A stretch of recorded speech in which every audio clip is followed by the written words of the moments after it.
यूं तो हमेशा से डकैतों की दुनिया में पुरुष डाकुओं का ही दबदबा देखा गया है, लेकिन 1980 के दशक में एक महिला डाकू ने अपने आतंक का ऐसा मंजर कायम किया था कि पूरा चंबल बस उसके नाम भर से काम चाहता था। चंबल के भीड़ों में उसका राज चलता था, जहां का एक दिन का भी उसके इशारे के बिना हिल नहीं सकता था। उसके नाम की इस कदर दहशत थी कि जिस इलाके से उसका गैंग गुजरता वहाँ मातम छा जाता। घरों के दरवाजे बंद हो जाते, लोग काम करना छोड़ देते। ऐसा लगता मानो पूरे इलाके में किसी ने कर्फ्यू लगा दिया हो। लेकिन सबसे हैरत की बात ये थी कि उस महिला ने डकैती का ये रास्ता खुद नहीं चुना था, बल्कि हालातों ने उनको इस राह पर लाकर खड़ा कर दिया था। मात्र 11 साल की उम्र में उनकी 45 साल के अधेड़ आदमी से शादी कर दी गई थी, जिसने दिन रात उनका यौन शोषण किया। पति से जो जिल्लत मिली सो मिली। माँ बाप ने भी उन्हें परिवार पर कलंक बताकर किसी कुएं में डूब जाने को कह दिया। इतना कम नहीं था कि उनके सगे चाचा ने उन्हें मात्र 16 साल की छोटी सी उम्र में डाकुओं के हवाले कर दिया, और डाकुओं ने भी उन्हें नोच खाने में कोई कसर नहीं छोड़ी। लेकिन एकाएक वक्त ने करवट बदली और उस बेबस महिला ने कफन की तरह सर पर लाल कपड़ा बांधा, हाथ में बंदूक ली और दुनिया को उसी की भाषा में समझाने के लिए निकल पड़ी। जिस पति ने उन पर सितम ढाए थे उसे बीच चौराहे पर चाकू मार मार कर अधमरा कर दिया, और जिस बिरादरी के लोगों ने जिस गांव में हफ्तों तक उनकी आबरू लूटी थी, उन्होंने उसी गांव में जाकर उस बिरादरी के सब मर्दों को एक लाइन में खड़ा करके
लौटाने का दबाव बनाने लगे।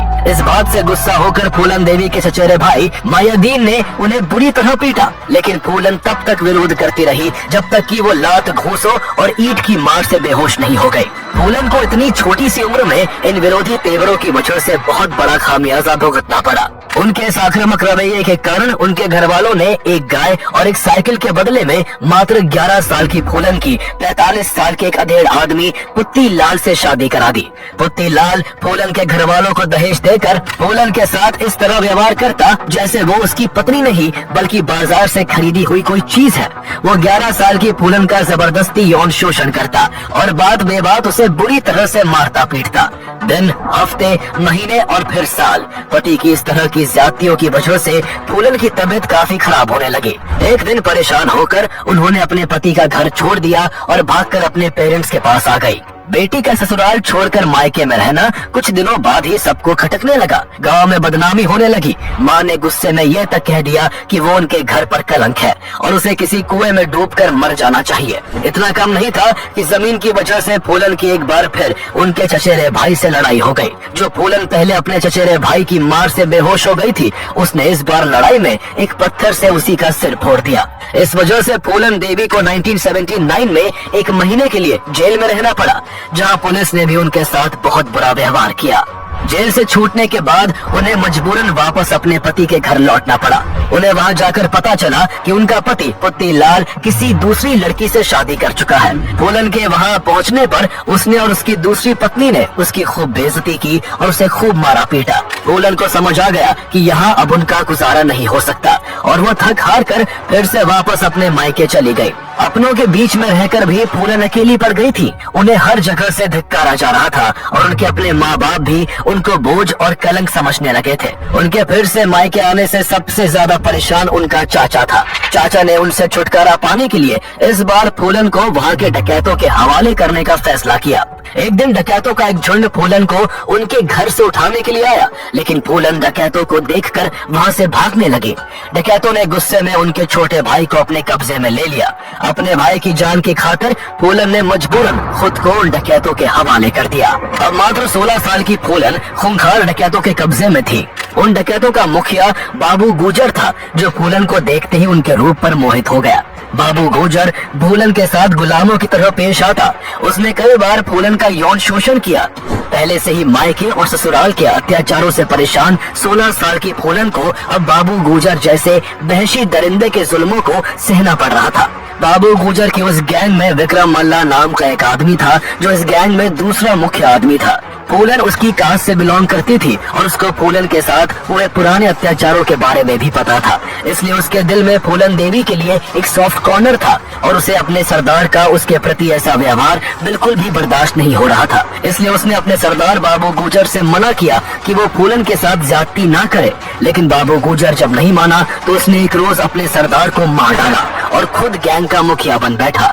इसके बाद विक्रम ने फूलन देवी को राइफल चलाने, अमीरों के घरों को लूटने और पुलिस की रेड से बच निकलने जैसी डकैती की कई टेक्निक सिखाई। फूलन देवी की जिंदगी यहाँ से बिल्कुल बदलने वाली थी। उन्होंने माथे पर एक लाल कपड़ा बांधते हुए हथियार अपने हाथ में ले लिए थे और गुलामी की जिंदगी को पीछे छोड़ दिया था। उनकी जिंदगी में ये बड़ा बदलाव विक्रम मल्ला की वजह से आया था, इसलिए दोनों के बीच प्यार हो गया और वो एक साथ रहने लगे। विक्रम के कारण गैंग में फूलन का भी काफी रुतबा बढ़ गया। अगले एक साल में दोनों ने अपने साथियों के साथ मिलकर कई अमीर घरों पर हमला किया और वहां लूटपाट करके खूब पैसा बनाया। पुलिस को चकमा देने के लिए विक्रम मल्ला का गैंग देवरिया, कानपुर और ओराई जैसे इलाकों में लगातार अपनी पोजीशन बदलता रहा। फूलन अमीर लोगों को लूटती और उसी पैसे से गरीब लोगों की हेल्प किया करती। इससे फूलन का नाम निचले तबके के लोगों में पॉपुलर होने लगा और कुछ लोगों ने उन्हें दस्यु सुंदरी का नाम भी दे दिया। इसके बाद फूलन देवी ने अपने पति से बदला लेने के मकसद से उसके गांव पर दिन दहाड़े अटैक कर दिया और सबके सामने उसे चाकू मार मार कर अधमरा कर दिया। उसकी बुरी हालत करने के बाद फूलन देवी ने बीच गांव में धमकी देते हुए कहा कि आज से कोई भी बूढ़ा आदमी छोटी उम्र की लड़की से शादी नहीं करेगा और अगर किसी ने ऐसा करने की जरूरत की तो उसका भी यही हाल होगा। इसी बीच 1980 आ चुका था। विक्रम मल्ला के नेतृत्व में ये गैंग अपना नाम करता जा रहा था। फूलन देवी के लिए भी हालात पटरी पर आ चुके थे, लेकिन इसी बीच इस गैंग के पुराने डकैत श्री राम सिंह और लाला राम सिंह जेल से रिहा हो गए। जेल से छूटते ही जब उन्होंने वापस गैंग ज्वाइन की तो उन्होंने देखा कि गैंग में काफी कुछ बदल चुका है। वो दोनों ठाकुर थे और उन्हें बैकवर्ड क्लास से बिलोंग करने वाले विक्रम मल्ला का लीडर होना बिल्कुल भी मंजूर नहीं था। उन्हें इस बात का गुस्सा भी था कि विक्रम ने एक लड़की के चक्कर में अपने ही सरदार का कत्ल कर दिया था। ऐसे में उन्होंने कास्ट के नाम पर गैंग में फूट डालना शुरू की और सो कॉल्ड ऊंची जाति वाले सभी लोगों को अपनी तरफ कर लिया। इसके बाद श्री राम सिंह और लाला राम सिंह ने अपने साथियों के साथ मिलकर विक्रम मल्ला की हत्या कर दी। विक्रम की मौत के बाद फूलन देवी एकदम अकेली पड़ गई और इसी का फायदा उठाकर श्री राम सिंह ने उन्हें अपने कब्जे में कर लिया। एक दिन श्री राम सिंह और उसके आदमी फूलन को उठाकर बेमाई गांव ले गए, जहां उन्हें एक बंद कमरे में रखकर दिन रात उनकी आबरू को लूटा गया। उनकी इज्जत लूटने वाला सिर्फ एक अकेला श्री राम सिंह नहीं था, बल्कि बारी बारी से उसके सब गुंडों ने फूलन के साथ ज्यादती की। लगी। कई बार उनका सामूहिक यौन शोषण भी किया गया। फूलन के साथ ये अत्याचार करीब 3 हफ्तों तक चलता रहा। कई बार इन दरिंदों ने उन्हें पूरे गांव वालों के सामने नंगा करके कुएं से पानी लाने के लिए भी मजबूर किया। फूलन पूरी तरह से टूट चुकी थी। जिंदगी ने उन्हें फिर से दुख की खाई में धकेल दिया था। लेकिन इस बीच श्री राम सिंह के आदमी काफी लापरवाह रहने लगे थे। उनकी इसी लापरवाही का फायदा उठाकर एक दिन विक्रम मल्ला के एक लॉयल साथी मान सिंह मल्ला ने अपने कुछ लोगों के साथ मिलकर फूलन देवी को श्री राम सिंह और उसके गुंडों की कैद से आजाद करवा लिया। वहाँ से छूटने के बाद फूलन देवी ने मान सिंह मल्ला समेत विक्रम मल्ला के सभी लॉयलिस्ट साथियों के साथ मिलकर अपना खुद का ग्रुप खड़ा किया। उन्होंने शुरू में तो श्री राम सिंह के आदमियों के डर से चोरी छिपे काम किया, लेकिन जब एक बार उनका गैंग मजबूत हो गया तो फूलन देवी निडर तरीके से सामने आने लगी। फूलन का गैंग अक्सर अपर कास्ट खासकर ठाकुरों को अपना निशाना बनाता और उन्हें लूटकर जो भी कमाई होती उससे नए नए हथियार खरीदता। डकैती के दौरान उनके गुर्गे कई बार चोरी की गई पुलिस यूनिफॉर्म्स पहनकर घूमते थे, जिससे लोग कंफ्यूज हो जाते और वो आसानी से उन्हें लूट लेते थे। धीरे धीरे फूलन और उनकी गैंग का चंबल के बिहड़ों में नाम होने लगा और यहाँ ठाकुरों और मल्लाहों के बीच जातिगत राइवलरी शुरू हो गई। फूलन ने भी अपने साथ हुए अन्याय को नहीं भुलाया था। उन्हें उनकी इज्जत को तार तार करने वाले लोगों से बदला लेने के सही समय का इंतजार था। एक दिन फूलन को खबर मिली कि भैमाई गांव में ठाकुरों के घर में एक शादी है, जहां श्री राम सिंह और लाला राम सिंह भी मौजूद होंगे। इसके बाद फूलन देवी ने फिर से भैमाई गांव लौटने का फैसला किया, जहां करीब 17 महीने पहले श्री राम सिंह और लाला राम सिंह ने अपने साथियों के संग मिलकर उनके साथ यौन शोषण किया था। 14 फरवरी 1981 को फूलन देवी ने अपने गैंग के साथ भैमाई गांव को चारों तरफ से घेर लिया। जिस घर में शादी थी वहां सब जश्न में डूबे हुए थे। घर में खुशी का माहौल था और किसी को जरा भी अंदाजा नहीं था कि वहां मौजूद लोगों के साथ आज क्या होने वाला है। सभी की खुशी को आंसुओं में बदलने के लिए फूलन देवी हथियारों से लैस अपने साथियों के साथ वहां पहुंची। फूलन ने सबसे पहले यहाँ सभी से एक ही सवाल पूछा कि श्री राम सिंह और लाला राम सिंह कहाँ है, लेकिन वो दोनों शायद फूलन देवी के अटैक के बारे में पहले से जानते थे। इस वजह से दोनों ने शादी को अटेंड नहीं किया था। जब बहुत ढूंढने पर भी वो दोनों नहीं मिले तो फूलन देवी गुस्से से भर गई। पहले उनकी गैंग ने वहाँ घर घर जाकर लोगों के कीमती सामान को लूटा और फिर फूलन देवी ने वहाँ मौजूद सभी मर्दों को एक लाइन में आकर खड़े होने का हुक्म दिया। फूलन देवी के डर के मारे 20 लोग एक लाइन बनाकर खड़े हो गए। इसके बाद फूलन देवी ने बदले की आग में उन पर एक साथ गोलियों की बौछार करवा दी। पूरा गांव गोलियों की आवाज से थर्रा उठा।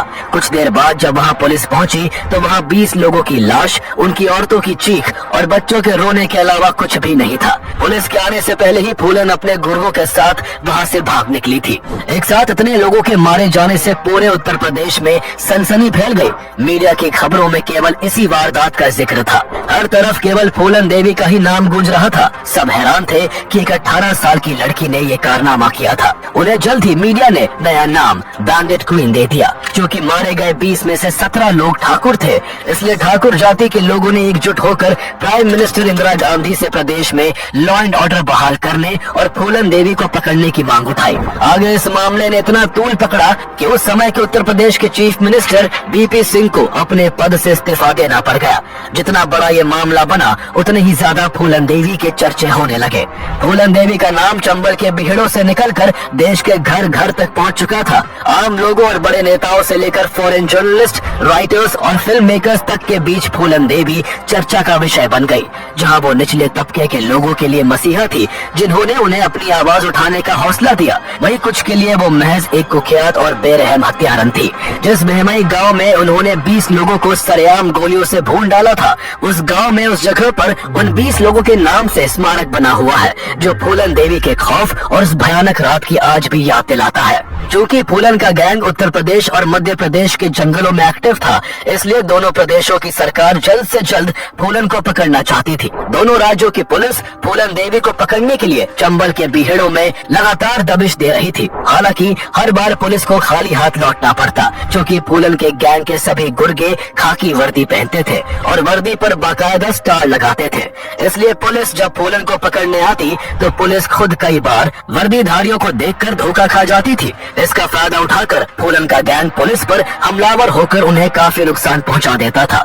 लेकिन पुलिस के लगातार कार्रवाई की वजह से फूलन के लिए भी डकैती करना बेहद मुश्किल हो गया था। पुलिस के साथ हुई मुठभेड़ों में फूलन के कई भरोसेमंद साथी मारे जा चुके थे और कई बार तो वो खुद पुलिस के गिरफ्त में आने से बाल बाल बची थी। पुलिस के साथ इस लुका छुपी के खेल में करीब 2 साल का वक्त बीत गया। फूलन देवी के हाथ न आने से पुलिस उनकी फैमिली को भी परेशान करने लगी थी। एक बार तो पुलिस ने उनकी मां को पकड़कर 5 महीने तक जेल में रखा ताकि फूलन देवी परेशान होकर पुलिस के सामने सरेंडर कर दे, लेकिन फूलन ने फिर भी ऐसा नहीं किया। फूलन देवी के पकड़ में न आने से पुलिस पर दबाव काफी बढ़ चुका था। अब तक वो हिंदुस्तान की मोस्ट वांटेड वुमन बन गई थी और सरकार ने उनके सर पर 10,000 का इनाम रख दिया था। उस दौरान चंबल के बिहेड़ों में मलखान सिंह का भी काफी नाम था। मलखान और उसके गैंग पर डकैती, अपहरण और हत्या के 94 केसेस रजिस्टर्ड थे। पुलिस की बार बार की कार्रवाइयों से परेशान होकर उसने जून 1982 में मध्य प्रदेश गवर्नमेंट के सामने सरेंडर कर दिया। उसके सरेंडर के बाद मध्य प्रदेश पुलिस चाहती थी कि फूलन देवी भी सरेंडर कर दे। मलखान के सरेंडर करवाने में एसपी राजेंद्र चतुर्वेदी की बड़ी भूमिका थी, इसलिए सरकार ने फूलन के सरेंडर की जिम्मेदारी भी उन्हीं को सौंपी। राजेंद्र चतुर्वेदी ने सबसे पहले मलखान के जरिए फूलन के पास पहुंचने की कोशिश की, लेकिन मलखान इसके लिए तैयार नहीं हुआ। वो नहीं चाहता था कि एक और फेमस डकैत का सरेंडर हो और उसे अपने सरेंडर के बाद मिली लाइमलाइट इतनी जल्दी खत्म हो जाए। इसके बाद राजेंद्र ने खुद फूलन से मिलने का फैसला किया। 5 दिसंबर 1982 की रात राजेंद्र चतुर्वेदी फूलन के गैंग के एक आदमी को साथ लेकर मोटरसाइकिल से चंबल के बिहेड़ों की ओर निकल पड़े।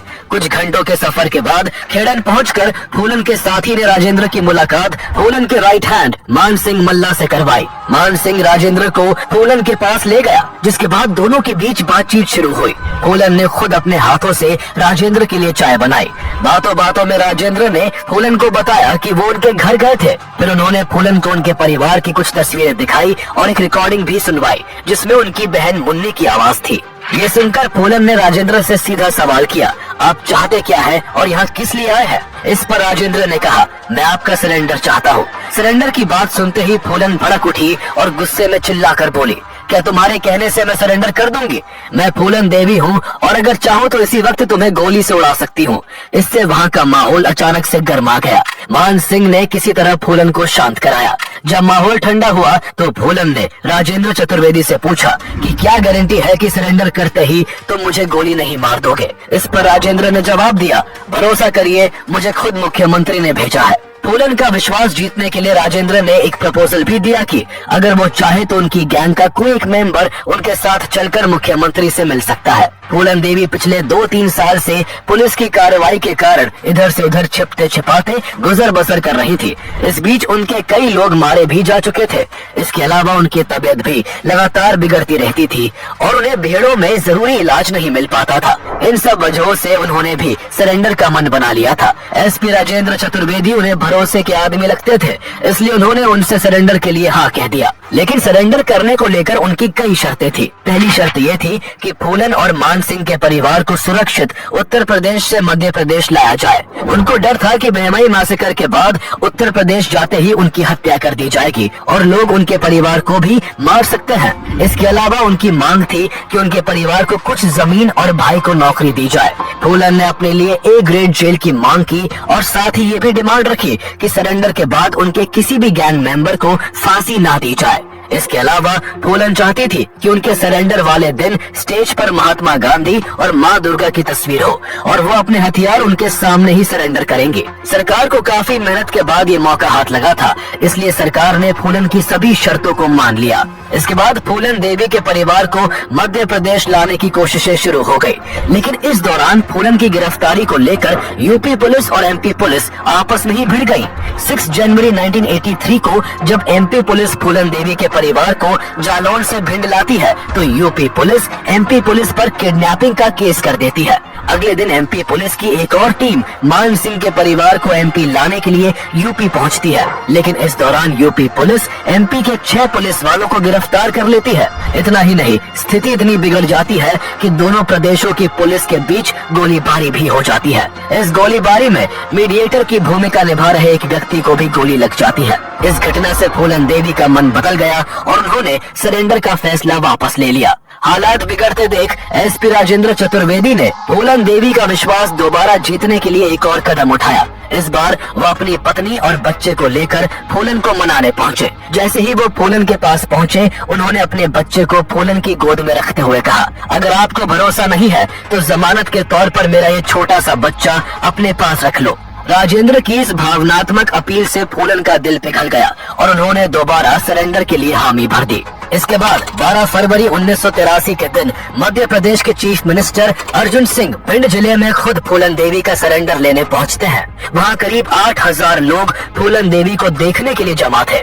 इसे कवर करने के लिए सुबह से ही वहां मीडिया वालों की भीड़ भी जमा हो चुकी थी, जिनमें फूलन देवी की फोटो खींचने की होड़ लग जाती है। फूलन नहीं चाहती थी कि सरेंडर से पहले कोई उनकी फोटो खींचे, लेकिन एक कैमरा पर्सन ने जब इसकी हिमाकत की तो फूलन ने उसके गाल पर एक जोरदार थप्पड़ जड़ दिया। फूलन देवी ने लाल रंग का कपड़ा माथे पर बांधा हुआ था और हाथ में बंदूक लिए वो मंच की तरफ बढ़ने लगी, जहां मुख्यमंत्री अर्जुन सिंह खड़े हुए थे। सबकी सांसें थमी हुई थी। लोगों को डर था कि कहीं फूलन देवी यहाँ भी किसी पर गोली ना चला दे, लेकिन अगले ही पल फूलन देवी ने अपनी बंदूक माथे पर छुआकर अर्जुन सिंह के पैरों में रख दी। वो फिर फूलों की एक माला अर्जुन सिंह के गले में और दूसरी माला दुर्गा माँ के चरणों में अर्पित कर देती है। इसी घड़ी फूलन देवी ने डाकू की जिंदगी को अलविदा कह दिया था। सरेंडर के वक्त फूलन देवी के नाम पर मर्डर, किडनैपिंग और प्लंडरिंग के 48 क्रिमिनल केस रजिस्टर्ड थे। आगे कोर्ट में इन मामलों में काफी लंबा ट्रायल चला। सरकार ने उन्हें केवल 8 सालों तक जेल में रखने का वादा किया था, लेकिन उन्हें करीब 11 सालों तक मध्य प्रदेश की जेल में बिताने पड़े। इस दौरान फूलन को ट्यूबरकुलोसिस हो गया था और उनके पेट में 2 ट्यूमर्स पाए गए थे। सजा के दौरान ही उनका हॉस्पिटल में ट्रीटमेंट चला और इसी ट्रीटमेंट के दौरान बिना उनसे पूछे उनका हिस्टेरेक्टमी कर दिया गया, यानी वो अब कभी मां नहीं बन सकती थी। हालांकि 1994 का साल उनकी जिंदगी के लिए गेम चेंजर साबित हुआ। उस समय देश में मंडल कमंडल की पॉलिटिक्स काफी जोरों पर थी, इसलिए उत्तर प्रदेश के मुख्यमंत्री मुलायम सिंह यादव ने एक दिन सभी को चौंकाते हुए फूलन देवी पर लगे सभी चार्जेस हटा दिए, जिसके बाद फूलन एक आजाद नागरिक की तरह रहने लगी। मुलायम सिंह यादव यही नहीं रुके, उन्होंने फूलन देवी के फेम का इस्तेमाल करके बैकवर्ड क्लासेस के वोट पाने के लिए उन्हें समाजवादी पार्टी में शामिल कर लिया। उसी साल फूलन देवी की जिंदगी पर बैंडिट क्वीन नाम की एक फिल्म भी बनी, जिसे बॉलीवुड के फेमस डायरेक्टर शेखर कपूर ने बनाया था। इस फिल्म को कांस फिल्म फेस्टिवल जैसे इंटरनेशनल मंचों पर भी खूब प्रेज किया गया था, लेकिन ये फिल्म फूलन देवी की परमिशन के बिना बनाई गई थी और उन्हें इसमें दिखाए गए कई सीन से काफी दिक्कत थी, इसलिए उन्होंने इस फिल्म का काफी विरोध किया, जिससे इसको लेकर खूब कंट्रोवर्सी भी हुई थी। इसके बाद फूलन देवी ने अपनी जिंदगी को नए सिरे से जीने के लिए उन्मेद सिंह नाम के एक शख्स से शादी कर ली। शादी के कुछ महीनों बाद दोनों ने बौद्ध धर्म को अपना लिया और खुशी खुशी रहने लगे। अब फूलन देवी को जेल से रिहा हुए करीब 2 साल बीत चुके थे और साल 1996 में देश में जनरल इलेक्शन होने वाले थे। ऐसे में मुलायम सिंह यादव ने फूलन देवी को समाजवादी पार्टी के टिकट पर मिर्जापुर से इलेक्शन में खड़ा कर दिया। इसको लेकर काफी हल्ला भी हुआ कि एक डाकू को संसद में पहुंचाने का रास्ता दिखाया जा रहा है, लेकिन ये फूलन देवी पर लोगों का भरोसा ही था कि उन्होंने इस इलेक्शन में शानदार जीत हासिल की। कभी अपने अधिकारों के लिए हथियार उठा लेने वाली फूलन अब अपने संसदीय लोगों की आवाज सांसद में उठा रही थी। मल्ला कम्युनिटी खुश थी कि पहली बार उनका कोई प्रतिनिधि पार्लियामेंट में पहुंचा था। इसके अलावा वो अदर बैकवर्ड क्लासेस ओबीसीज में भी काफी पॉपुलर थी। उन्होंने अपनी सांसदी में महिलाओं को अधिकार और गरीबों को बेहतर सुविधाएं दिलाने के लिए कई प्रयास किए। हालांकि 1998 में फूलन देवी को बीजेपी के वीरेंद्र सिंह से हार का भी सामना करना पड़ा, लेकिन अगले साल 1999 में हुए इलेक्शंस में दोबारा जीत हासिल कर उन्होंने फिर से सत्ता की कुर्सी हासिल कर ली। कभी चंबल के भेड़ों में भटकने वाली फूलन देवी 4 साल से सांसद थी और उन्हें दिल्ली की अशोका रोड में रहने के लिए गवर्नमेंट हाउस मिला हुआ था। उन्हें अब वुमेन एम्पावरमेंट का सिंबल तक बताया जाने लगा था। उनकी पॉपुलैरिटी उनके दुश्मनों से देखी नहीं जा रही थी। ऐसे में 25 जुलाई 2001 की दोपहर करीब 1:30 बजे जब फूलन देवी नई दिल्ली के 44 अशोका रोड स्थित अपने घर के बाहर खड़ी थी, तभी घात लगाए 3 हमलावरों ने उनके ऊपर गोलियों की बौछार कर दी। उन्हें कुल 9 गोलियां लगी और वो घायल होकर वहीं गिर गए। तीनों हमलावर वहां से भाग निकले। इसके बाद उन्हें तुरंत लोहिया हॉस्पिटल ले जाया गया, जहाँ डॉक्टरों ने उन्हें डेड डिक्लेयर कर दिया। जिस तरह चंबल के भीड़ों में फूलन देवी का दबदबा था, उसी तरह दक्षिण भारत में वीरप्पन नाम का एक ऐसा डाकू भी हुआ जिसने 20 साल तक तमिलनाडु और कर्नाटक के जंगलों में आतंक का ऐसा मंजर कायम किया था कि उसका नाम सुनते ही लोगों की रूह कांप जाती थी। वो इतना निर्मम और खतरनाक था कि उसने 2-2 राज्यों की सरकारों को घुटनों पर ला दिया था। 20 सालों में 220 करोड़ खर्च करने के बाद भी पुलिस कभी उसे जिंदा नहीं पकड़ सकी थी। वीरप्पन की दिल दहला देने वाली कहानी जानने के लिए आप हमारा पिछला वीडियो देख सकते हैं, जिसका लिंक आपको डिस्क्रिप्शन में मिल जाएगा।